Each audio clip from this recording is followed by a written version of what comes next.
Alors bonjour à tous et à toutes cet après-midi, 5 septembre.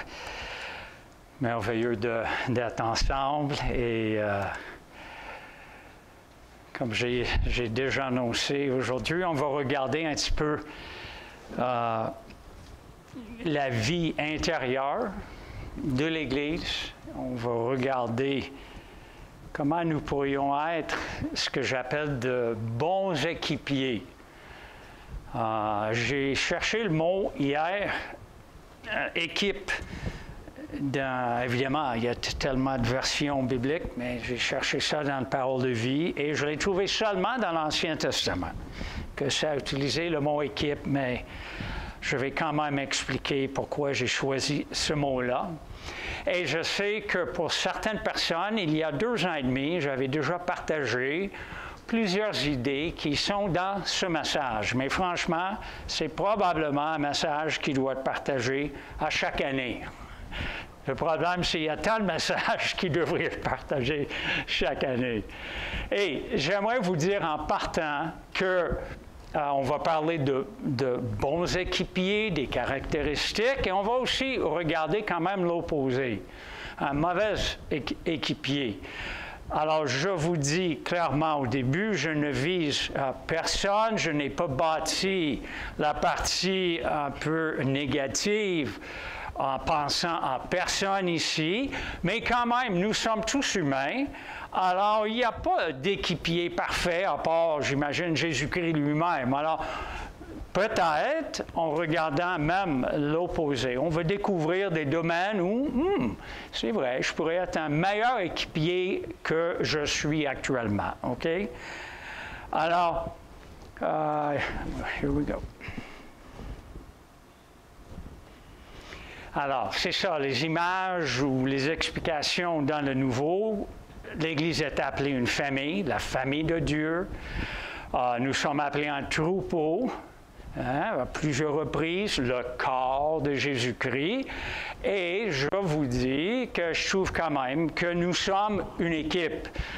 Alors, une équipe est un groupe de personnes travaillant à une tâche commune. Et c'est sûr que l'Église tombe à l'intérieur ou cadre avec cette définition.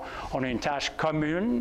Nous faisons partie du peuple de Dieu qui fait avancer le royaume de Dieu dans le monde. Nous sommes des témoins de Jésus-Christ ensemble. Et évidemment, on parle souvent d'une équipe au niveau d'un groupe de joueurs, de sportifs formant un ensemble. Et alors, j'ai dit, bon, c'est beau, nous sommes une équipe. Nous sommes une équipe et chaque Église est une équipe locale qui fait partie de l'équipe universelle de l'Église chrétienne mondiale. Alors, c'est un privilège d'en faire partie et on va découvrir ça a l'air de quoi.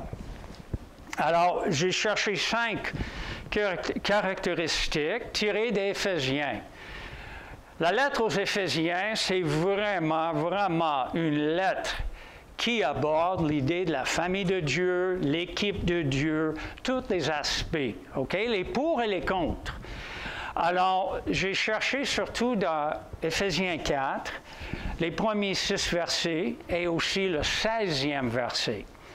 Mais premièrement, un bon équipier vive le plus possible en accord avec l'appel de Dieu sur nos vies. Verset 1, chapitre 4. Vous que Dieu a appelés, conduisez-vous d'une façon digne de cet appel. Et moi, je vous lance la réalité qu'il n'y a pas d'appel plus important, plus grand dans ce monde que d'être appelé par Dieu, de faire partie de sa famille, de son équipe, de faire, d'être des collaborateurs avec lui dans ce monde, dans ce qu'il fait dans ce monde, de faire partie de la réponse au Notre Père qui dit que ta volonté soit faite sur cette terre comme elle est au ciel.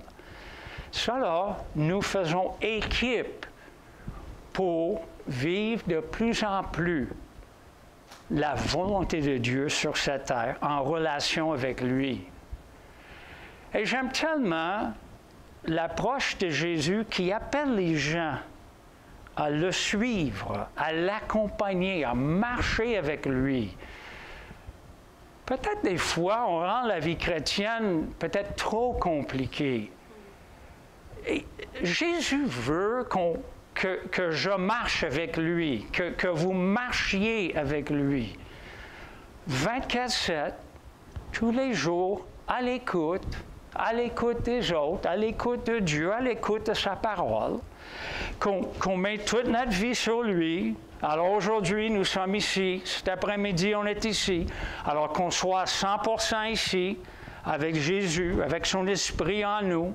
Demain, c'est une autre journée, qu'on se lève avec l'idée, aujourd'hui, je veux tout simplement marcher avec lui. Et il marche évidemment avec nous, il est avec nous et il nous dit, suis-moi, suis-moi. Ça, c'est vraiment la base de notre vie. Et je pense qu'il y a une certaine simplicité que nous devons nous rappeler par rapport à la vie chrétienne. Et je vous lance l'idée aussi que Jésus dit est le chemin. Nous marchons avec lui sur un chemin. Nous marchons avec lui et le chemin. Alors, je souligne, il ne dit pas « marche avec moi sur la corde raide ».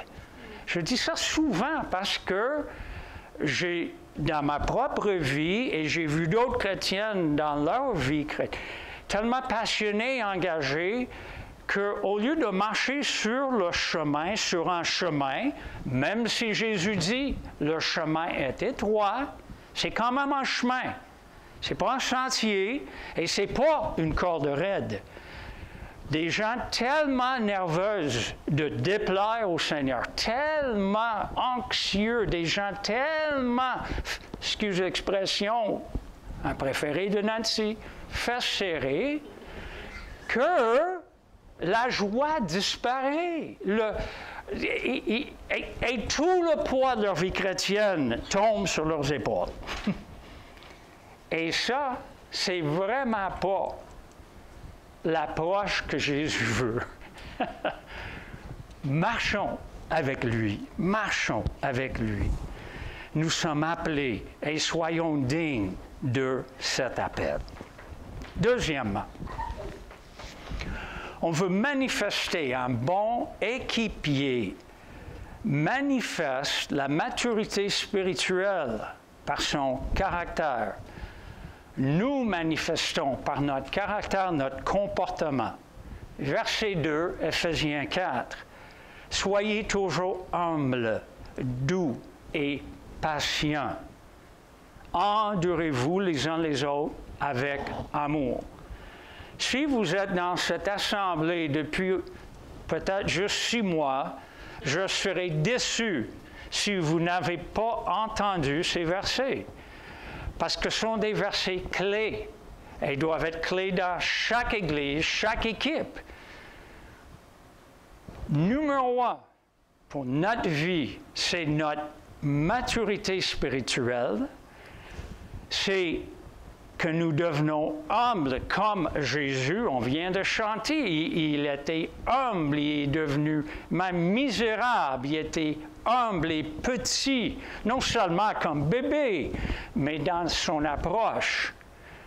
Il n'y a rien de plus important. Doux.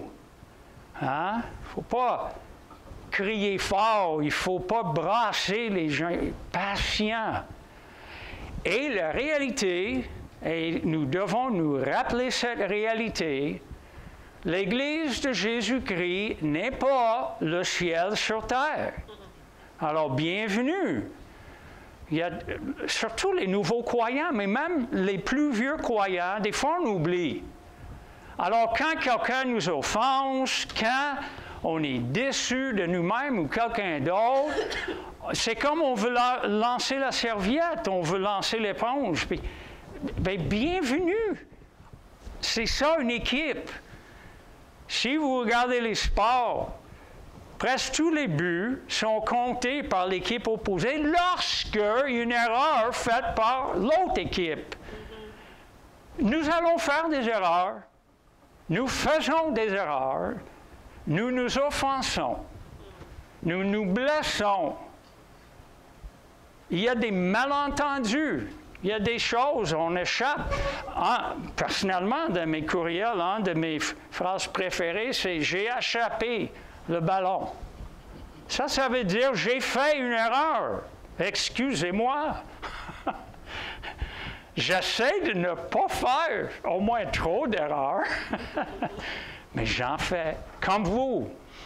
Mais la maturité, le bon équipier, il y a un caractère qui vit avec cela, qui même s'attend à ses erreurs et à ses fautes. Il n'est pas surpris, ni par ses propres fautes, ni par les fautes des autres.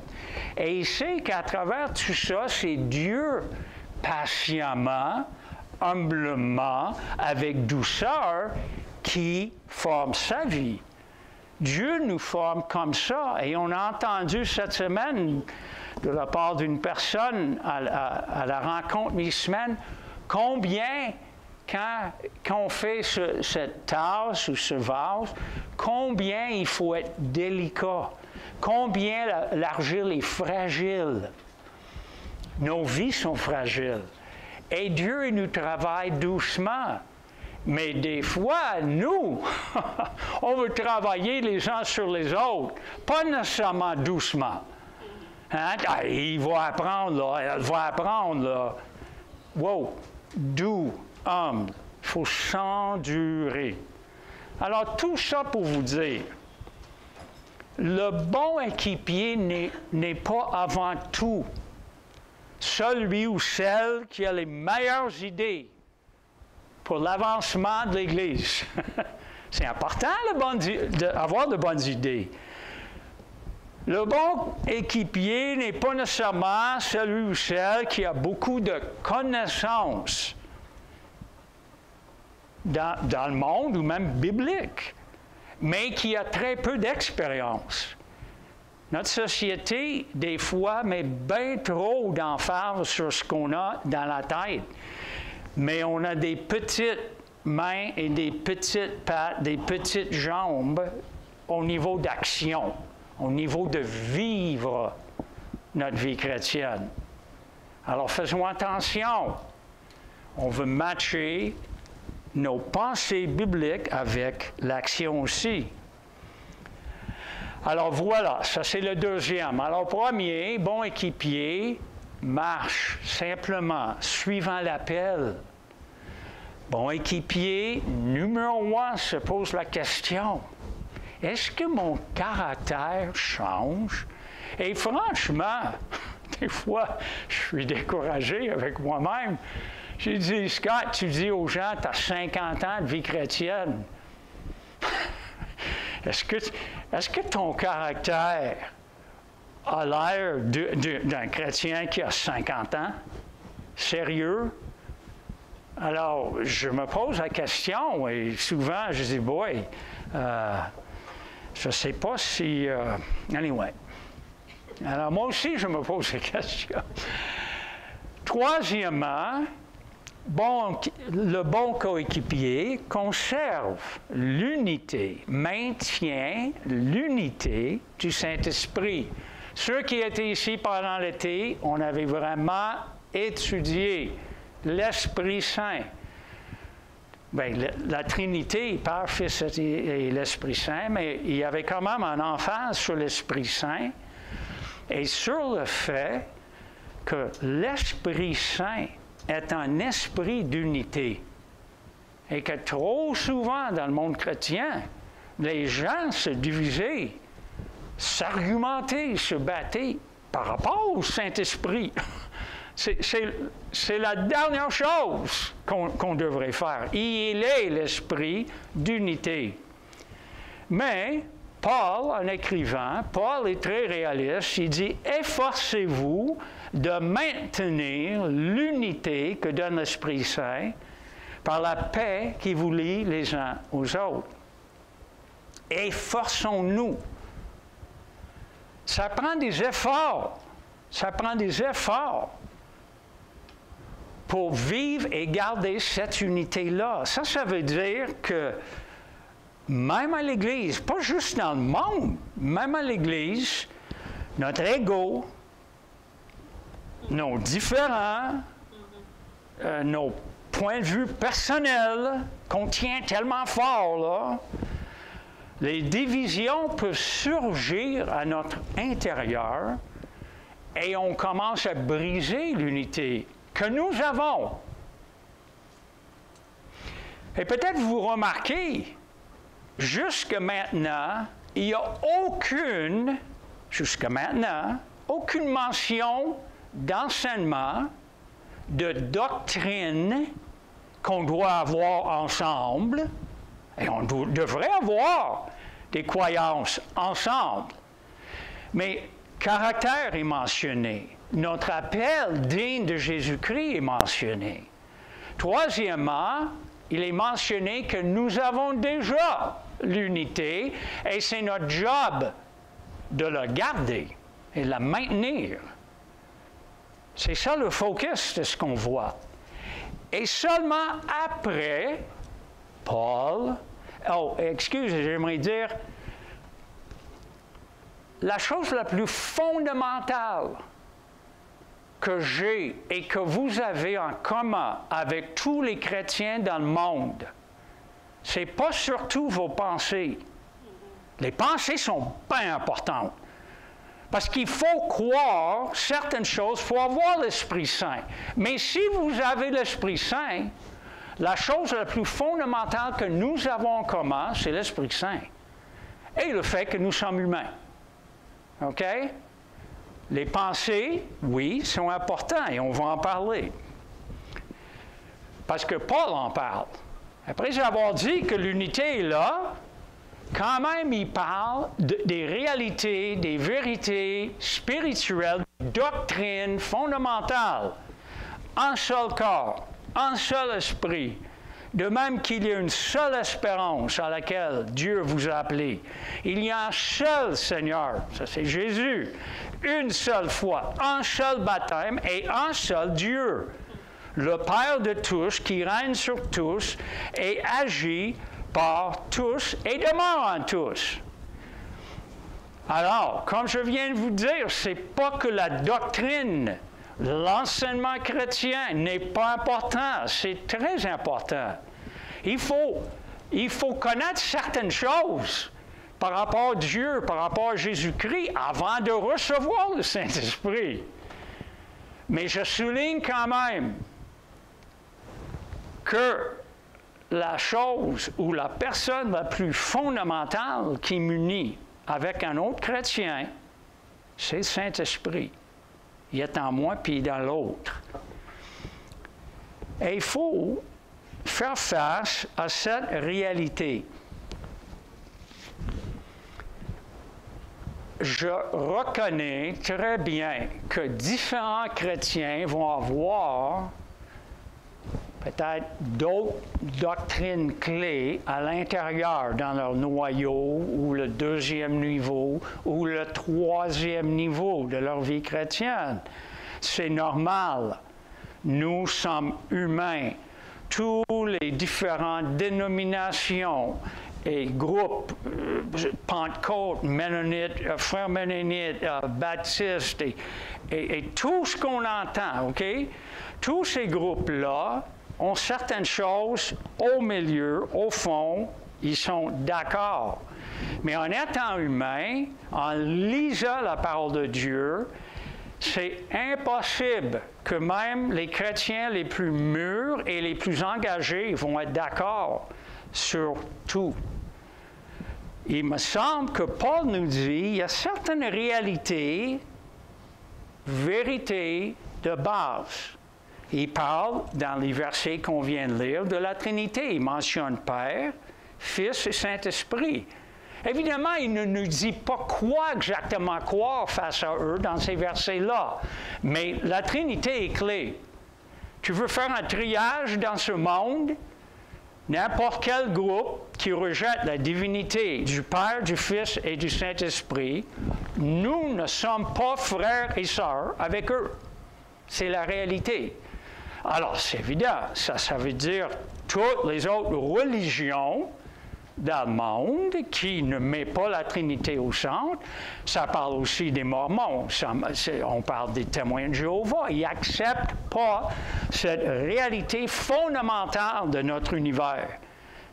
Il n'y a pas de base et de fondement plus important que la réalité du caractère de Dieu et de la personne de Dieu. Et Dieu est un, et Dieu est trinitaire. Alors, n'importe qui rejette ça. Puis, il y a le baptême. Mais, à part ça, il y a des cercles concentriques qui parlent de ce centre-là. Et nous devons, je pense, assez vite dans notre vie chrétienne, comprendre qu'on va avoir des divergences.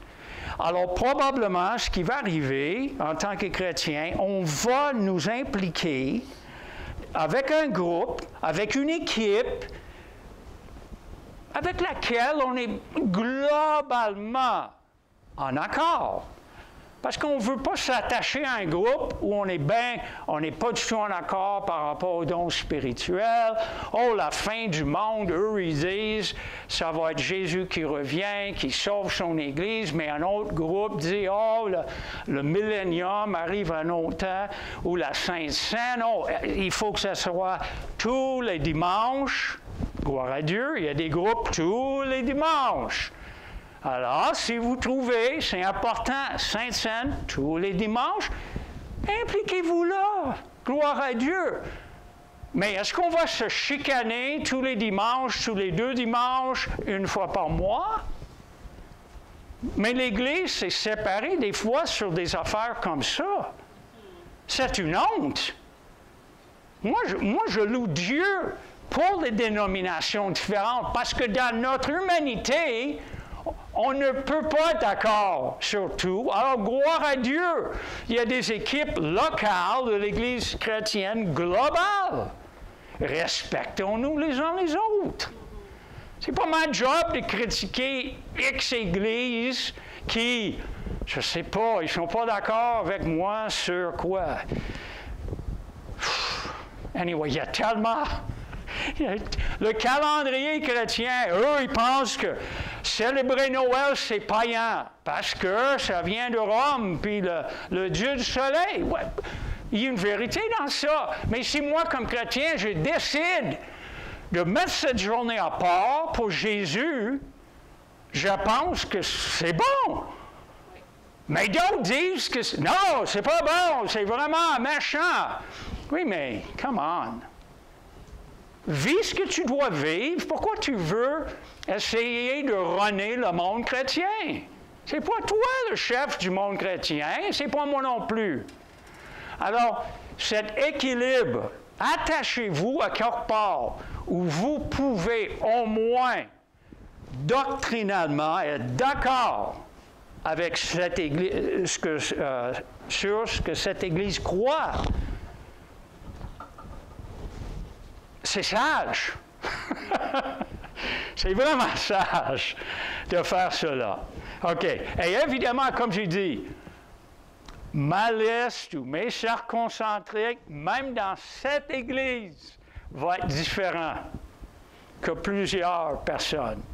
Il n'y a pas 2 personnes dans cette Église, probablement qui vont mettre au noyau de leur vie chrétienne et exactement les mêmes affaires. Peut-être j'ai tort. Mais si tu es marié avec un chrétien, déjà probablement tu découvres. Tu n'es même pas d'accord avec ton époux ou ton épouse par rapport à tous les points. Je trouve ça normal. Si vous êtes tout à fait d'accord, il y a une personne qui n'est pas nécessaire. OK.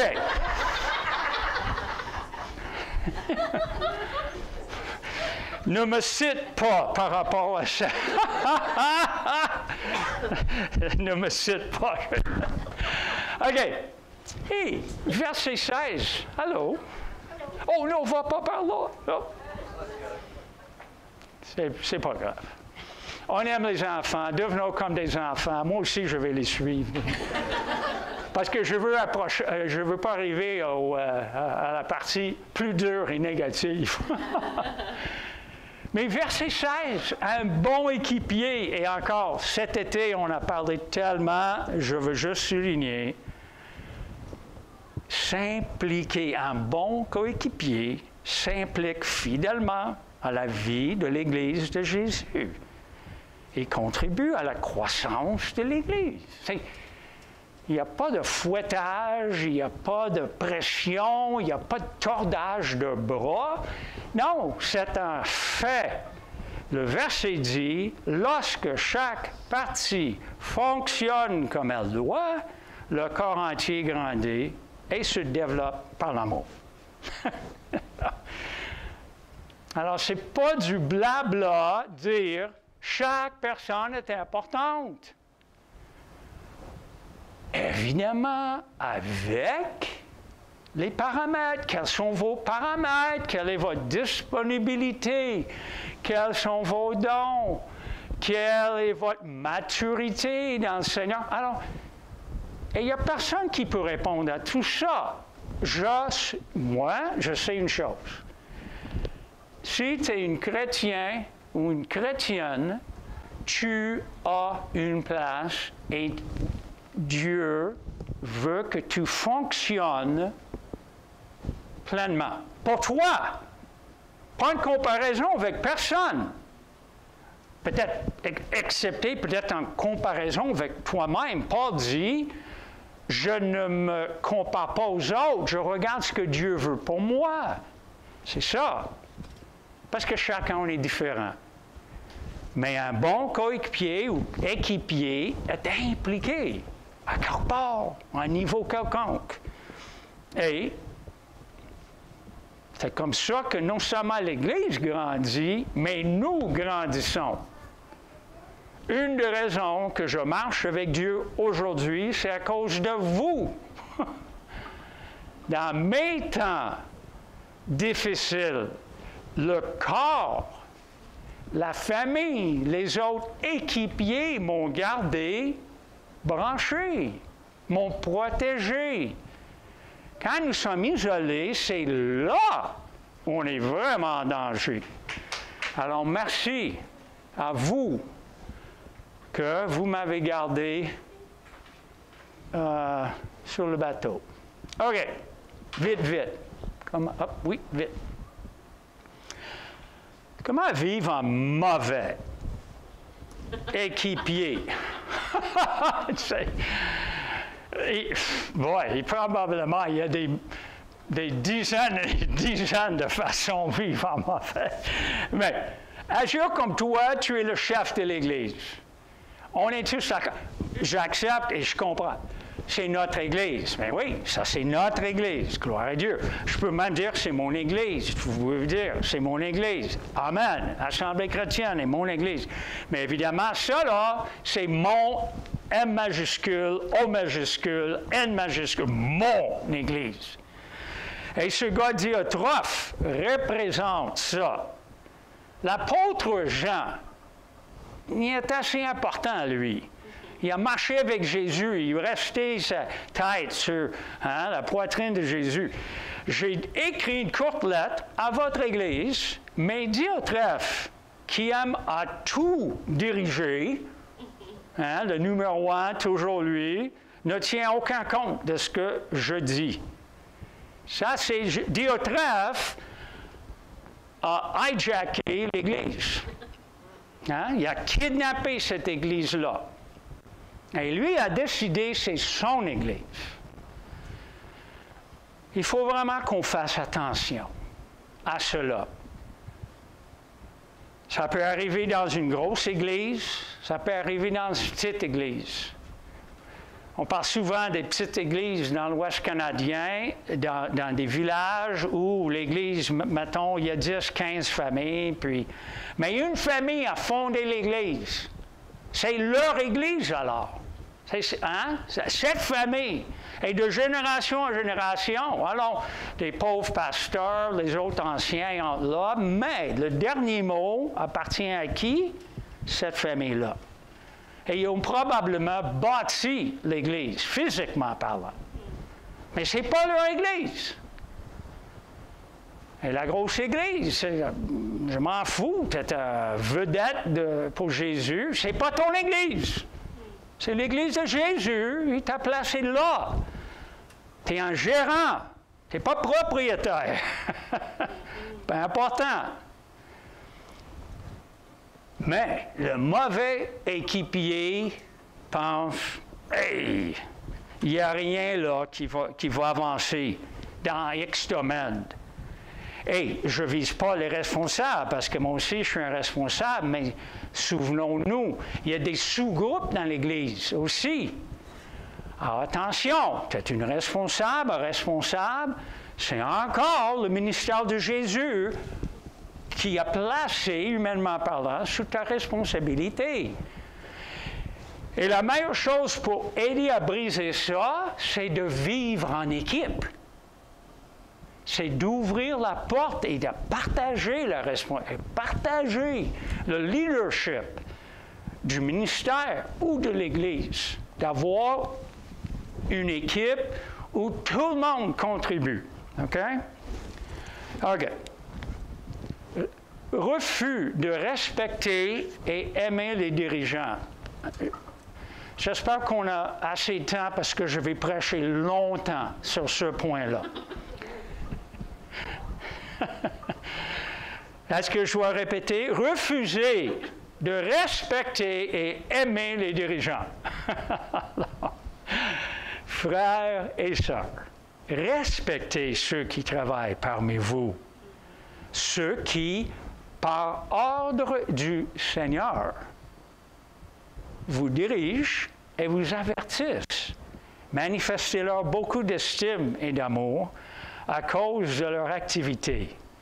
Vivez en paix entre vous. Je ne peux pas dire ça sans sourire, parce que c'est comme vendre ma salade ou prêcher pour ma paroisse. Mais on avait touché il y a 2 semaines ce que nous, les leaders, les responsables, comment nous devons vous servir, vous baquer, vous écouter. Bien, ça, c'est l'autre côté de la médaille. Alors, ça dit la vérité. Un vrai serviteur de Dieu est là parce que Dieu l'a appelé. Et c'est bon avoir respect. Ça ne dit pas de lui mettre sur un piédestal. Ça ne dit pas d'être un yes man, un yes woman. Non, donne ton opinion, participe, mais fais attention. Ces gens-là servent Dieu et vous servent. Alors attention à ne pas se moquer des responsables. Et vous savez, j'aime rire et ça ne me dérange pas. Je parle de moi et j'espère que les autres responsables à l'Assemblée sont pareils. J'aime rire aussi de moi. Rire, c'est important, mais c'est différent que se moquer d'eux ou de parler dans le dos. Anyway, je ne pense pas que notre Assemblée vit ça. Un mauvais coéquipier empoisonne les relations humaines. On sait bien comment se manifeste l'activité de notre propre nature, dans l'immoralité, l'impureté, le vice. Les gens se haïssent les uns les autres, se querellent, sont jaloux, sont dominés par la colère et les rivalités. Ne soyons pas orgueilleux entre nous, pas de dispute entre nous, pas de jalousie. Alors, c'est évident. Next. Parce que je veux que... Et nous devons faire attention à créer des divisions. Il va sans dire, toute division dans une Église n'est pas nécessairement mauvaise. Une division peut venir de Dieu. Si un leader ou une église commence à partir dans le champ, et nous, on essaie de les ramener, on essaie de leur dire, je trouve ça, c'est... Et à la fin, on décide, il n'y a rien qui va changer. Au moins, moi, j'ai le droit de me séparer et d'aller ailleurs. Plus que ça, j'ai peut-être même une responsabilité.